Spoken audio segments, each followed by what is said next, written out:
हाँ तो विद्यार्थियों, आज हम बात करेंगे कक्षा 10वीं के अध्याय 8 जीव जनन कैसे करते हैं के सभी महत्वपूर्ण प्रश्नों को, जो कि आने वाले 2024 एग्ज़ाम के लिए अति महत्वपूर्ण ऑब्जेक्टिव प्रश्न है। तो देर न करते हुए चलिए मित्रों शुरू करते हैं प्रश्न संख्या 1 से। प्रश्न संख्या 1, डीएनए का फुल फॉर्म क्या होता है? डीएनए का फुल फॉर्म डाईऑक्सी राइबोन्यूक्लिक अम्ल होता है। तो इसका उत्तर हो जाएगा डाईऑक्सी राइबोन्यूक्लिक अम्ल। आगे बढ़ते हैं और देखते हैं प्रश्न संख्या 2 को। प्रश्न संख्या 2, डीएनए कहाँ पाया जाता है? यह बहुत ही महत्वपूर्ण प्रश्न है मित्रों, यह अच्छी तरह से याद कर लीजिएगा। तो इसका उत्तर हो जाएगा नाभिक में। डीएनए नाभिक में पाया जाता है। आगे बढ़ते हैं और देखते हैं प्रश्न संख्या 3 को। प्रश्न संख्या 3, ग्लोबल वार्मिंग का मुख्य कारण क्या है? तो इसका उत्तर हो जाएगा ग्रीन हाउस गैस। यह भी इम्पोर्टेंट प्रश्न है। ग्लोबल वार्मिंग, जिसे हिंदी में अम्ल वर्षा कहते हैं। हाँ तो आइए अब देखते हैं प्रश्न संख्या 4 को। प्रश्न संख्या 4, एक कोशिकी जीव का उदाहरण दें। तो मित्रों मैंने यहाँ पर अमीबा लिया है, जो कि एक कोशिकी जीव है, क्योंकि अक्सर अमीबा से प्रश्न पूछे जाते हैं, जो कि सीधा सवाल आता है एग्जाम में कि एक कोशिकी जीव इनमें से कौन है, तो वहाँ ऑप्शन में दिया रहता है अमीबा। तो चलिए आगे बढ़ते हैं और देखते हैं प्रश्न संख्या 5 को। प्रश्न संख्या 5, पुनरुद्भावन का एक उदाहरण दें। तो इसका उत्तर हो जाएगा हाइड्रा। आइए अब देखेंगे प्रश्न संख्या 6 को। प्रश्न संख्या 6, मुकुलन द्वारा किसका जनन होता है? तो मित्रों इसका उत्तर हो जाएगा ईस्ट। मुकुलन के द्वारा ईस्ट में जनन होता है। चलिए आगे बढ़ते हैं और देखते हैं प्रश्न संख्या 7 को। प्रजनन की वह प्रक्रिया जिसमें पौधे के टुकड़े एक नए पौधे में विकसित होता है, वह क्या कहलाता है? तो इसका उत्तर हो जाएगा कायिक प्रवर्धन। अभी जो मैंने हाइड्रा वाला एग्जाम्पल दिया था वह प्रश्न संख्या 7 से रिलेटेड है। जैसे कि बोला गया है इसमें कि वह प्रक्रिया जिसमें पौधे के टुकड़े एक नए पौधे में विकसित होता है, तो उसे कायिक प्रवर्धन कहा जाता है। तो चलिए मित्रों, तो आगे बढ़ते हैं मित्रों और देखते हैं प्रश्न संख्या 8 को। प्रश्न संख्या 8, कोशिकाएं जो विभाजित होकर अनेक कोशिकाओं का छोटा समूह बनाती है उसे क्या कहते हैं? तो मित्रों इसका उत्तर हो जाएगा कैलस। यदि कोई कोशिका का टुकड़ा टुकड़ा हो जाता है और वह एक जगह सम्मिलित होकर समूह बनाते हैं तो उसे कैलस कहा जाता है। तो इसका उत्तर हो जाएगा कैलस। आइए अब देखते हैं प्रश्न संख्या 9 को। प्रश्न संख्या 9, ब्रेड पर धागे के समान कुछ संरचनाएं दिखाई देती है, उसे क्या कहा जाता है?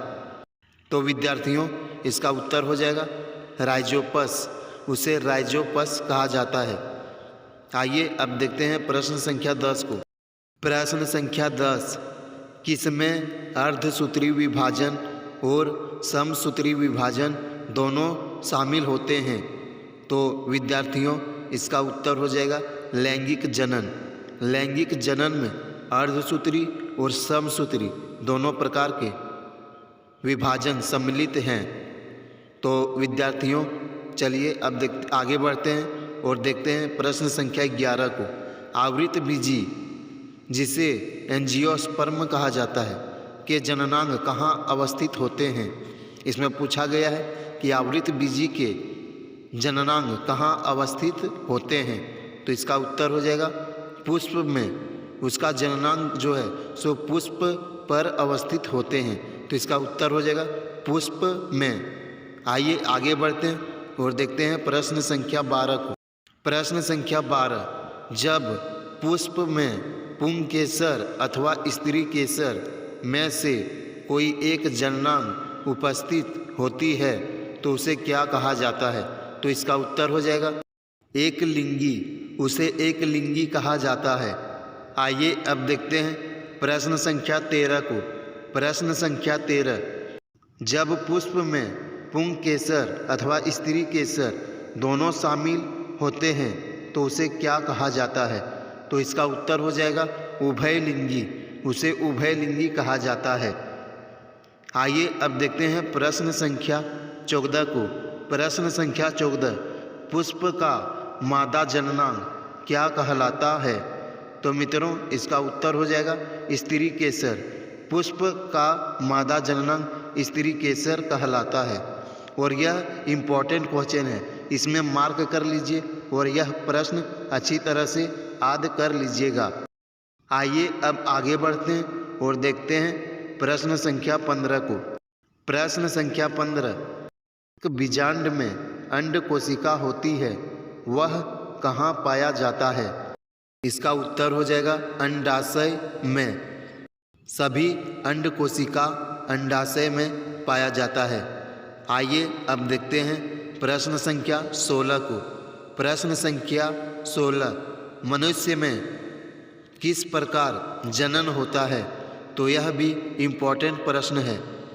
तो मनुष्य में लैंगिक जनन होता है।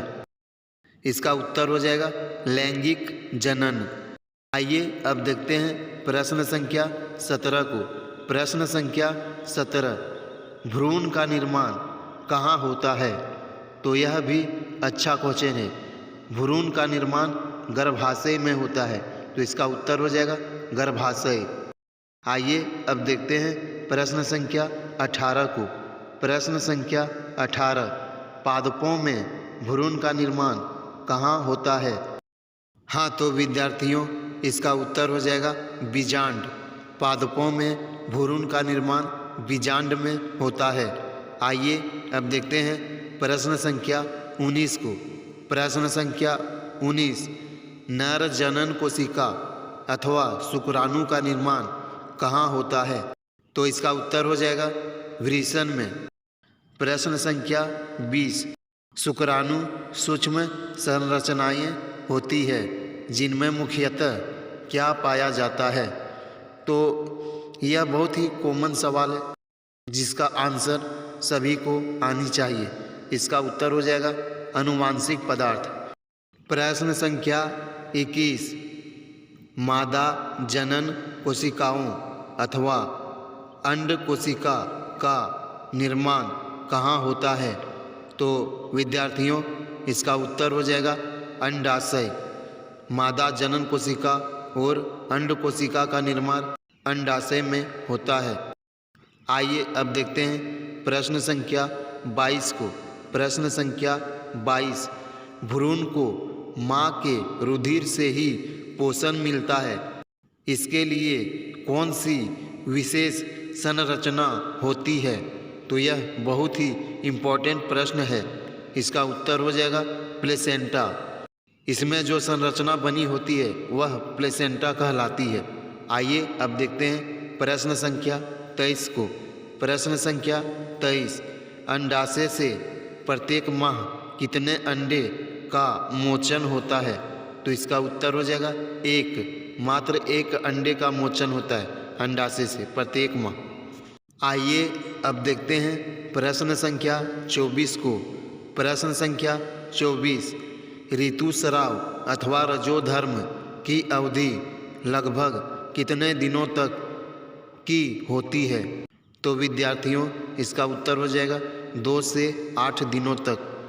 आइए अब देखते हैं प्रश्न संख्या 25 को।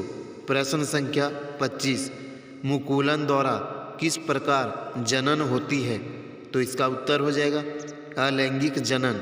मुकुलन द्वारा अलैंगिक जनन होती है। देखते हैं प्रश्न संख्या 26 को। प्रश्न संख्या 26, परागकण कहाँ पाए जाते हैं?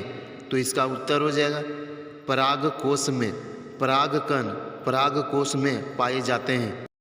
हाँ तो मित्रों अब देखते हैं इस अध्याय का आखिरी प्रश्न जो कि प्रश्न संख्या 27 है। कौन से वायरस के कारण एड्स होता है? तो इसका उत्तर हो जाएगा HIV। HIV वायरस के कारण एड्स होता है। हाँ तो विद्यार्थियों, मेरे द्वारा जितना हो पाया मैंने इस अध्याय से प्रश्नों को कलेक्ट करके आप लोगों के बीच लाया हूँ। यदि वीडियो पसंद आया और मेरे द्वारा कराए गए प्रश्न इम्पोर्टेंट लगा तो वीडियो को लाइक और चैनल को सब्सक्राइब जरूर कर दीजिएगा। धन्यवाद।